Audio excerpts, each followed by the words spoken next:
Olá, este é Grafocons, uma série de entrevistas com autores da Conscienciologia.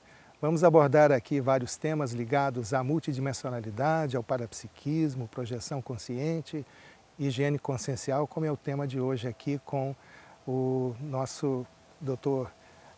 Eduardo Martins, né? Que ele é médico cardiologista e também coordenador da Uniescom. Ele é autor desse livro aqui, muito legal, chamado Higiene Consciencial, editado pela Editares. E nós temos também aqui o livro em inglês, né, que ele vai ter a oportunidade de falar também. É um parto, né? Toda obra autoral, na verdade, é um parto, é um filho que nasce. E o Eduardo já tem aqui a sua obra, tanto em português quanto em inglês, né? E justamente dentro do tema do livro, que é a higiene consciencial, vou aqui à primeira pergunta, Eduardo, né? Por que falar sobre higiene consciencial? Qual foi o fator que motivou você nessa escrita tão importante? Olha, eu acho muito importante que o intermissivista ele tenha essa ideia do que é a despoluição pensênica, né? Eu, nessa vida, tive muita dificuldade com isso. Eu acho que todo adolescente tem essa dificuldade, né? Toda intermissivista jovem, né, tem uma dificuldade de manter a ortopensenidade, a pensenidade mais equilibrada, mais homeostática, né? E eu não fui diferente.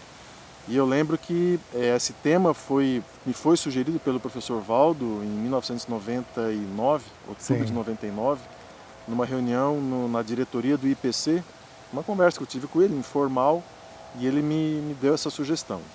Só que para eu escrever esse livro, eu comecei a estudar o tema e levou 18 anos. 18 anos. Depois que eu comecei a estudar, a primeira coisa que eu fiz foi um curso sobre o tema e comecei a itinerar com esse curso, o curso de Higiene Consciencial. Ele já foi ministrado na Europa, nos Estados Unidos, né? Esse curso, a gente teve a oportunidade de ministrar em Nova York, Miami, Los Angeles, sempre com turma lotada. É um tema fundamental. E chama atenção. Chama atenção. Portugal também, em Lisboa, também turma lotada. E no Brasil, em várias cidades, né? A gente está aqui, só contando de 2011 para cá, quando eu convidei o professor Rui Bueno para fazer parte do curso, já foram mais de 13 vezes, né, que a gente teve o curso. Mas, na verdade, é muito mais do que isso, porque a gente já ministra o curso desde 1999, quando eu comecei sozinho a falar sobre isso. Então, eu acho que esse tema ele tem essa toada, essa pegada, né? Porque sem ortopensenidade, sem a limpeza da cabeça, sem a desassimilação das energias, sem a pessoa perceber isso, tudo fica muito difícil do ponto de vista da evolução. Sim, Eduardo. Então, o livro trata também da sua jornada junto com outras pessoas aí de 18 anos, né? Fazendo curso, discutindo sobre o assunto, né? Você falou de algo aí interessante, que são os chamados poluidores conscienciais. Você podia explicar melhor quais são os principais poluidores que podem atrapalhar a nossa, como você mesmo disse, ortopensenidade, ou um padrão de pensamento, energia e emoção bem qualificado? Olha, Jair, eu trouxe no livro, né, vários poluidores, mas eu queria destacar alguns. Né? Primeiro, antes de falar dos poluidores, é importante, né, o telespectador entender que emoção se muda. Né? A emoção, ela tem essa capacidade de nos iludir, de trazer a ideia de que é para sempre. Então, por exemplo, uma pessoa com depressão, ela acha que a vida acabou. Né? Uma pessoa com raiva, ela acha que aquilo é o que motiva ela, a raiva. Então, a emoção, de uma maneira geral, ela ilude a consciência. Ela faz a consciência pensar que aquilo se estabeleceu para sempre. Então, se você entender que isso é uma ilusão, que emoção não é para sempre, que você precisa entender que você precisa saber lidar com emoção, não embarcar na emoção, não se iludir com a emoção, aí a gente vai para um segundo passo, que é entender quais são as emoções que mais poluem. E essas emoções, então, elas andam juntas com o pensamento, ou é o pensamento, tipo de pensamento que a gente tem que pode levar a essas emoções? Você tem um caminho de mão dupla. Você pode chegar num ambiente que está carregado e se poluir com aquele ambiente, ou você pode, por conta própria, criar Uma ilusão. Uma ilusão, ideias. E isso não se cria assim, isso se cria por experiências do passado. Então, às vezes, uma vida na adolescência, uma situação, fatos que corroboraram uma memória mais tóxica, né, vivida tanto numa vida como numa vida anterior. Em outras vidas. Então, esses fatos, essas memórias corroboram, trazem, né, puxam essas emoções, essas ideias e essas energias mais tóxicas. Mas quais seriam, por exemplo, essas emoções, né, esses agentes poluidores? Vamos falar de um primeiro muito importante, que é a mágoa. Né? A mágoa, o que é? No livro a gente coloca isso, é uma marca, né? É uma nódoa. Mágoa quer dizer, o conceito de mágoa traz a noção de marca. Então veja, o que é uma mágoa? A mágoa nada mais é do que uma incapacidade de metabolizar um estado emocional ruim. Então, você criou uma frustração, por exemplo, você criou uma expectativa, né, com uma pessoa. Isso é muito comum, por exemplo, na traição, né? E veja, eu não estou aqui querendo minimizar ou diminuir as consequências, o estado, porque realmente não é simples, não é fácil. Mas a gente precisa encarar esse desafio. A gente precisa encarar o desafio de enfrentar essa situação e não colocar no campo das dificuldades inacessíveis. Não, é acessível e é possível superar, é possível melhorar. Agora vamos para o como, né? Então você criou uma expectativa com uma pessoa. Pode ser com um amigo, com um cônjuge, com um familiar. Claro, você tem expectativas com essas pessoas. Você confia nessas pessoas, você tem afeto por essas pessoas, você gosta dessas pessoas. Fez um investimento emocional. Emocional e um envolvimento emocional e afetivo. Muito bem. Então, vem um processo de frustração. Né? Uma traição, ou às vezes uma situação que você não esperava que a pessoa fizesse. E aí você vai se frustrar. Né? Nessa hora, se a pessoa é muito rígida emocionalmente, né, se ela não desenvolveu nenhuma habilidade do ponto de vista de flexibilidade, né, de resiliência, de entender as coisas, buscar ângulos de visão diferentes, se ela vê a vida sempre de uma mesma maneira, sob sempre o mesmo prisma, o que vai acontecer? Essa frustração ela pode pular etapas e ir direto para algo mais difícil, mais severo, pesado, mais severo. E profundo, né? também. E aí ela começa a entrar no processo de mágoa. Né? Então... Lembrando que a mágoa é uma marca. É uma marca. É algo que ficou. Ficou. Muito bem. E aí, veja bem, nós temos construindo uma marca, nós estamos construindo uma nódoa com o tempo.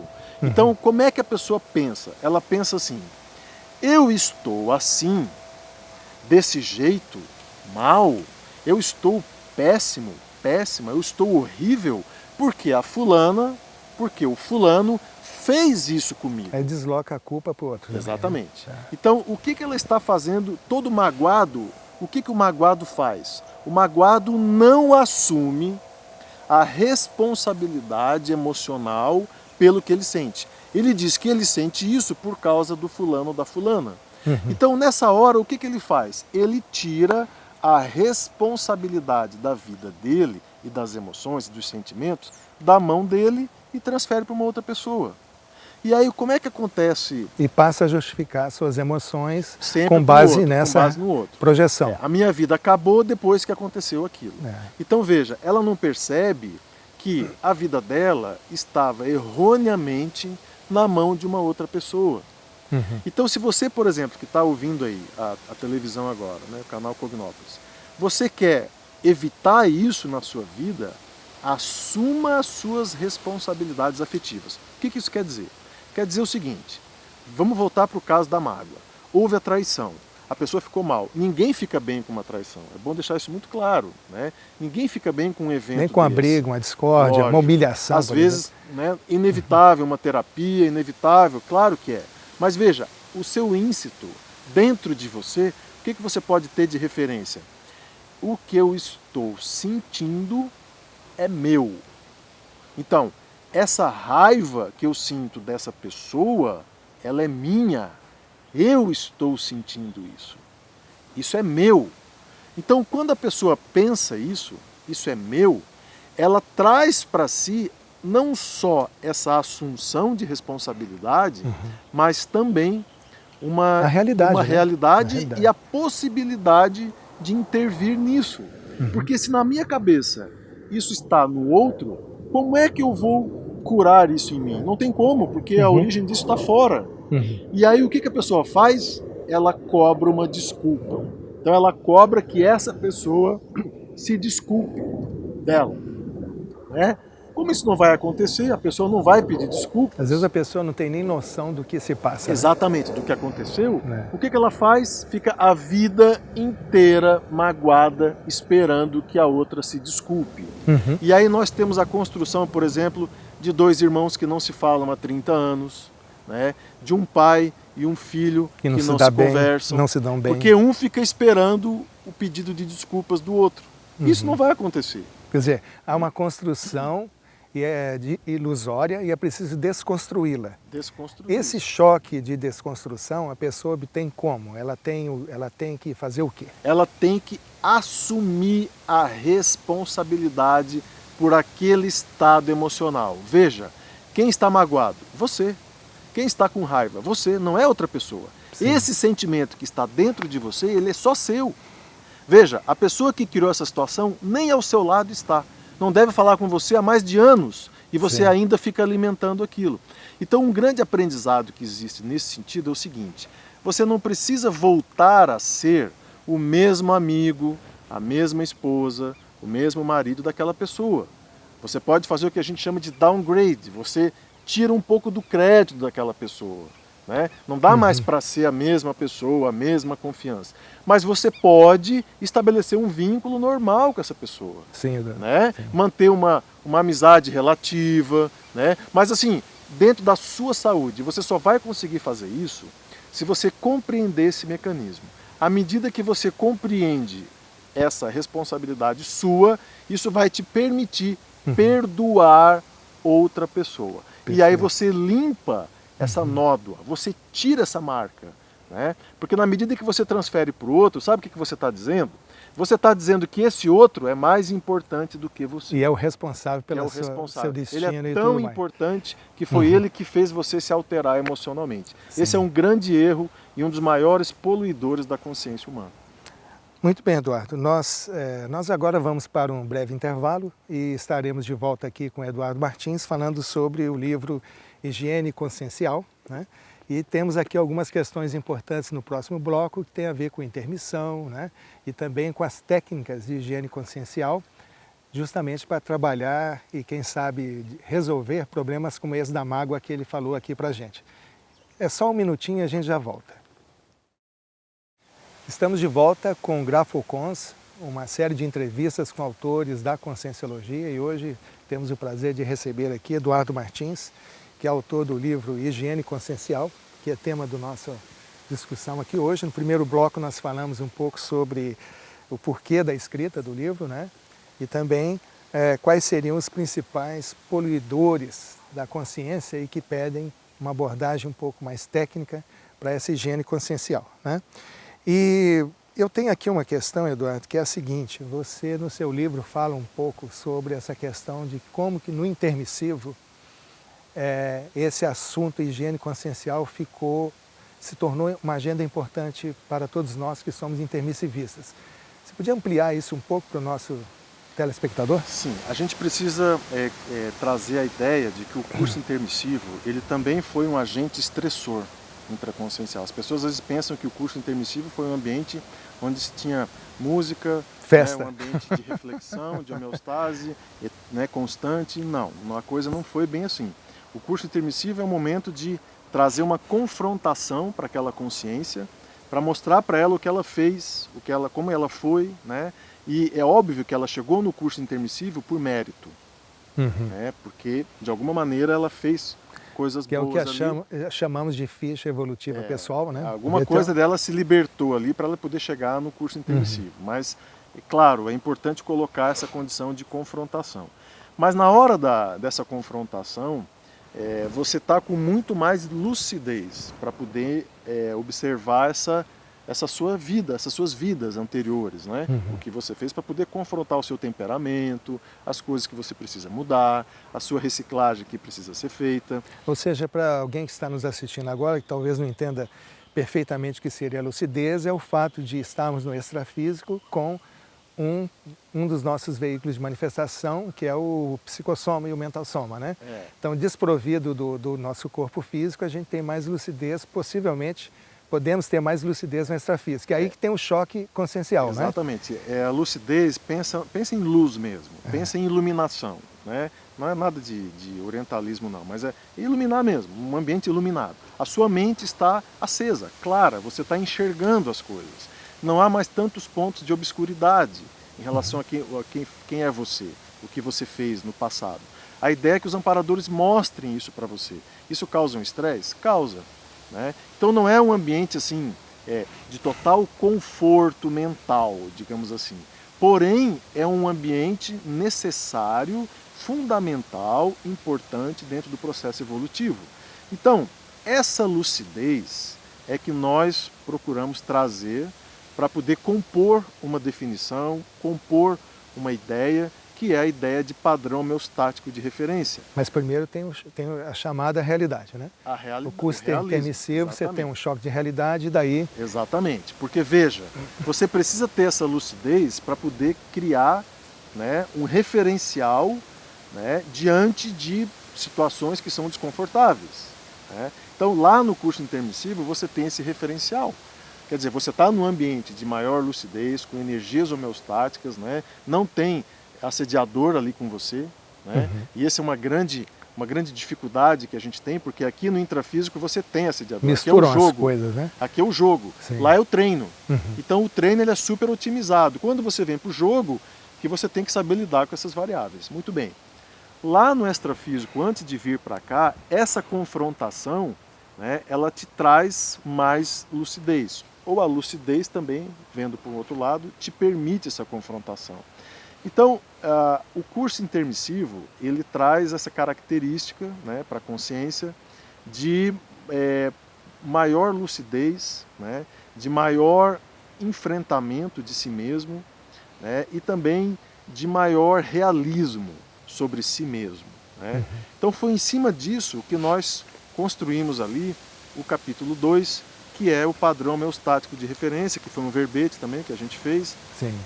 E que quando eu escrevi esse verbete, que se tornou o capítulo, eu pensei uma coisa muito importante. Se eu não sei como é ou como eu sou em momentos de maior equilíbrio, para onde que eu vou quando eu estou assediado? Mentalmente. Se eu, por exemplo, se você sempre, pensa uma coisa, Jair, você sempre usou roupa azul e você só viu pessoas com roupa azul, ok? Então alguém vira para você e fala, por que você não põe uma camisa amarela? Amarelo? Como assim? O que é uma coisa amarela? Se você nunca viu. Né? Então, esse pensamento que eu fiz. Se eu nunca tive um momento de homeostase, se a vida mental sempre foi sob pressão, para mim isso é o normal. Então eu vou aceitar a minha vida como doente. A minha vida é isso, difícil, pressão, dificuldade de pensar e tal. Aí fica mais fácil para o assediador interferir. Exatamente, também, fazer né? uma dança na sua cabeça. Claro. Mas na hora, por exemplo, que você faz um curso de campo, né, alcança algum nível de bem-estar, veja, e a higiene consciencial é a ciência do paraceio. Nós não estamos falando de sucesso profissional, nós não estamos falando de sucesso pessoal, não é nada disso. Nós estamos falando de bem-estar intraconsciencial, de homeostase intraconsciencial. Então, quando você faz um curso, uma atividade, algum trabalho com energia, e você alcança esse momento de autodesassedialidade, o que a gente diz no capítulo 2 aqui? É para você transformar isso numa referência. Entende? Ou seja, para você perseguir isso diariamente. E aí você vai ter uma primeira técnica, que é a técnica do padrão homeostático de referência. Então, se você tende à ansiedade, tende a mágoa, a raiva, tende à raiva, tende a qualquer questão emocional, você pode agora jogar uma âncora lá no seu padrão homeostático e você vai andar com essa âncora. Você afundou, opa, isso não é meu, opa, isso não é isso que eu quero para mim. Mas de toda forma tem que sair do conforto, da zona de conforto, porque o autoenfrentamento significa que essas questões que você está colocando, né, precisam ser melhor identificadas, assumidas como uma realidade. E eu preciso ter, então, um ponto de referência homeostático para poder entender. É melhor ir daqui para lá do que ficar parado aqui. Lógico, porque é o seguinte, nós não estamos falando aqui de hedonismo. Sim, né? sim. Eu não posso Ou de sentir transe, pressão. né? Exatamente. Nirvana. Eu tenho que estar sempre bem. Não é isso. Não é isso, não. Você precisa saber quem é você do ponto de vista homeostático para poder fazer, por exemplo, interferências e assistências mais profundas, entrar na realidade dos outros e sair. Uhum.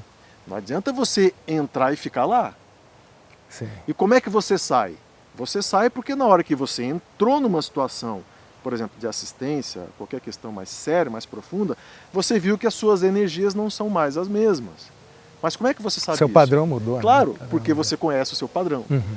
Nós estamos falando, esse assunto é importante para você, telespectador, refletir sobre isso. Você sabe qual é o seu padrão de homeostase? Você pode entrar num ambiente nosográfico e depois sair e voltar a ser o que você era antes? Ou o que é melhor ainda, poder ajudar aquele ambiente a ficar mais homeostático. Ou você vive aquela situação que nós vivemos muito tempo dentro da Conscienciologia. Ficar com raiva porque alguém te poluiu. Pô, eu estava tão bem, levei uma semana para ficar bem, agora vem a pessoa, chega perto de mim e me desequilibra. Me desequilibra, Exato. entendeu? Então, assim, ó, isso a gente ouviu muito tempo, né? E isso está errado, ok? Isso não é uma coisa... Esse é um deslocamento que a gente costuma fazer na busca de inimigos, culpados. É um pouco, também faz parte dessa cultura cristã, né, de punição. Mas então, é muito também da falta, desculpa te cortar, Jair, mas assim, sim. é muito da falta de fixação desse padrão. Sim. A pessoa não fixou. Então ela é meio que uma biruta ali, né? Uhum. O vento apontou, ela vai e fica. Vai. Então, assim, nós precisamos estabelecer critérios íntimos, né, de autopercepção. Essa é uma coisa que o Valdo falava muito, né? Uma das coisas mais sérias de parapsiquismo é você sentir a presença dos amparadores. Uhum. E a hora que você sente que o seu padrão, né, alterou, que você está numa... Experimentou um padrão diferente de energia. Né? Veja, isso não é para frear, não é para ter raiva da pessoa que você está conversando ou assistindo. Né? É para você ir fundo, é para você ir além, poder oferecer algo melhor.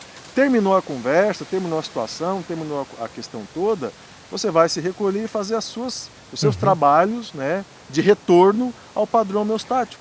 Ou seja, esse padrão homeostático que deve ser experimentado, né? Mas ele não deve ser um padrão em que você entre numa porta e ali fique sempre, mas é um padrão que te desafia a enfrentar os problemas. Quando a gente associa isso à interassistência, qual é o resultado? Então, assim, eu acho que o grande ponto da técnica do padrão homeostático é que o início, ele sempre é mais cortado, assim. Estou bem, não estou bem. Estou bem, não estou bem. Faz parte. É muito importante você, a gente fala isso no livro, né? Você entrar e sair, entrar e sair, entrar e sair. Quanto mais você faz esse movimento, mais você perde o medo de se poluir, entre aspas, o medo de sair do padrão homeostático, né? E a insegurança de voltar. Será que eu vou conseguir? Pô, eu estava tão bem essa semana, agora essa semana eu já não estou mais bem. O que aconteceu? Sob pressão. Né? O que aconteceu? Então, aí volta aquela questão, minha vida acabou de novo, exatamente. O problema apareceu. As pessoas mais ingênuas, do ponto de vista multidimensional, pensam isso. E levam muito para o lado pessoal. Né? Deve ser um problema meu, eu sou isso. O que eu fiz? O que eu fiz e tal.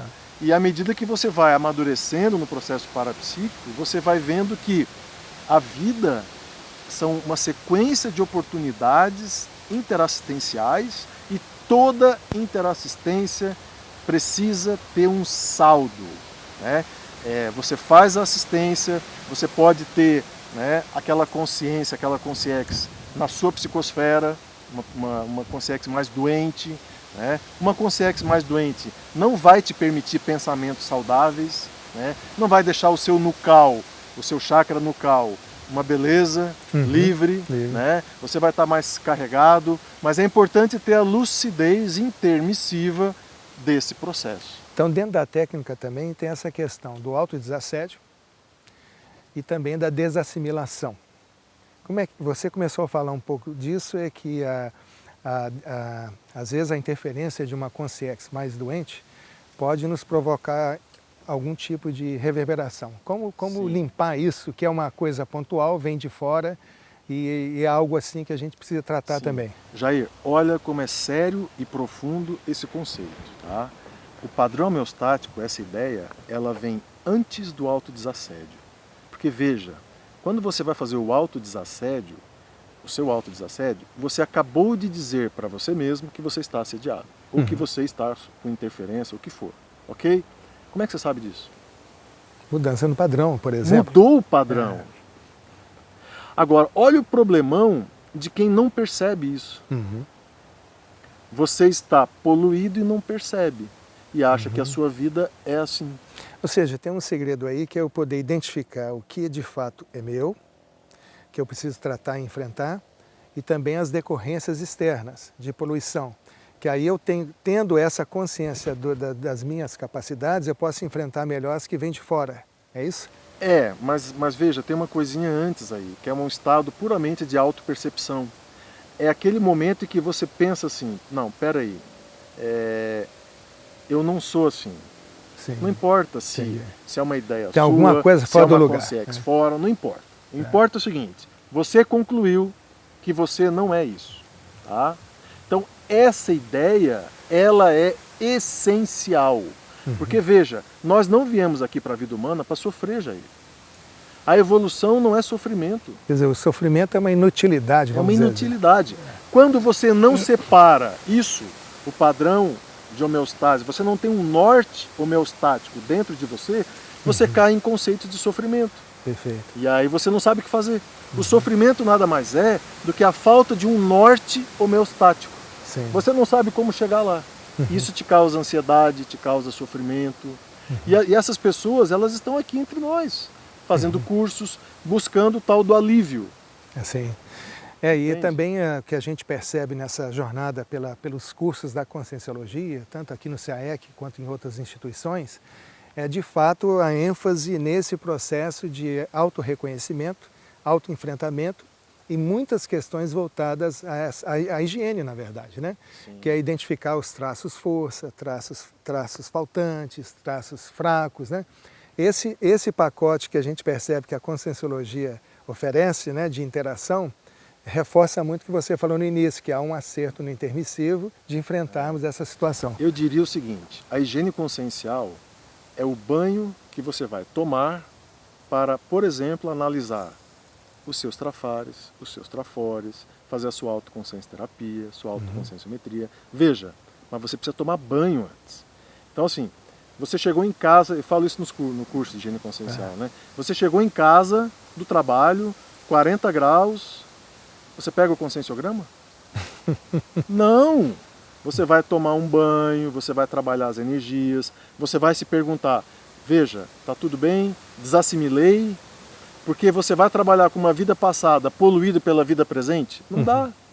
Então, até certo ponto, não dá, tudo acontece ao mesmo tempo, né, na evolução. Não dá para dizer que uma coisa vem primeiro com a outra. Mas uma coisa a gente pode afirmar com mais autoconfiança aqui, né, que é o seguinte, a higiene consciencial, ela vai te levar para a desperticidade.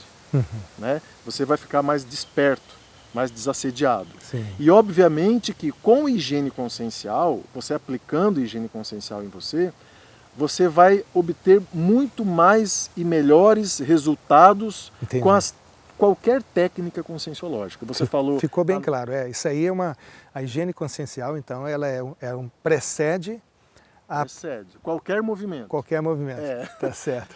Que é tão importante quanto mobilizar a energia. Exatamente. O estado vibracional é uma técnica de higiene consciencial, você se higieniza, né? O que a gente pode acrescentar de diferente aqui foi o que nós colocamos no livro.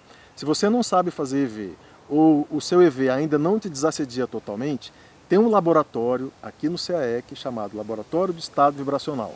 Se você mora fora de Foz do Iguaçu, pega o seu quarto lá uma vez por semana e faça durante 6 meses ou 1 ano, toda semana um trabalho de energização, um estado vibracional. Faz em horários diferentes, para não começar a mexer muito com as consciências, com as energias aí na sua casa. Mas assim, estabeleça um parâmetro, invista no estado vibracional. Você vai ver uma diferença enorme nisso. Perfeito. Muito bem, a nossa conversa aqui está excelente, mas, Eduardo, infelizmente Tá chegando ao fim. Nosso tempo acabou, né?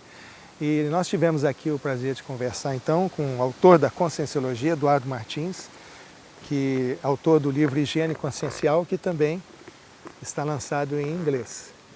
Eduardo, foi um grande prazer falar com você, viu? E agradecemos muito aqui, em nome da nossa audiência, o esclarecimento que você trouxe e também a qualidade das informações que você apresentou com base no seu livro. Eu queria só convidar o pessoal, a gente tem uma página no Facebook chamada Higiene Consciencial. Sim, sim. Né?